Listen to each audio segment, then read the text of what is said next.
আমি এটুকু আপনাদেরকে বলতে পারি, নীতিগতভাবে আমরা তো সম্মত, কারণ এটা হিউম্যানিটেরিয়ান একটা প্যাসেজ হবে। নীতিগত সম্মতি, ছোট্ট শব্দটার ওজন রীতিমতো নাড়িয়ে দিয়েছে গোটা দেশকে।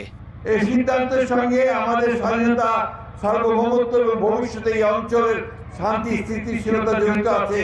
রাখাইনে চলমান সংকটে খাদ্য সহায়তা পৌঁছে দিতে মানবিক করিডোরের বিষয়ে নীতিগতভাবে সিদ্ধান্তের বিষয়ে পররাষ্ট্র উপদেষ্টার বক্তব্যের পর থেকেই রাজনৈতিক অঙ্গনে সমালোচনার ঝড় ওঠে। সমালোচনার মুখে প্রধান উপদেষ্টার প্রেস সচিবও জানিয়েছিলেন এ ব্যাপারে সরকার কোনো সিদ্ধান্ত নেয়নি। এবার বিষয়টি আরও পরিষ্কার করলেন জাতীয় নিরাপত্তা উপদেষ্টা ও রোহিঙ্গা বিষয়ক হাই রিপ্রেজেন্টেটিভ খলিলুর রহমান। বলেন, রাখাইনে মানবিক করিডোর ইস্যুতে কোনো সমঝোতা বা চুক্তি সই করেনি অন্তর্বর্তী সরকার।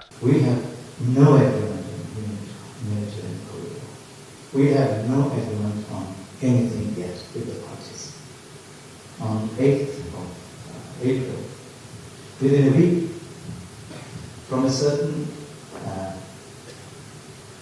neighboring country, a news portal started a disinformation campaign.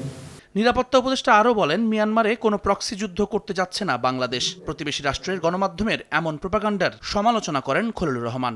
We in Bangladesh, the interim government, is about to start a proxy war on behalf of US.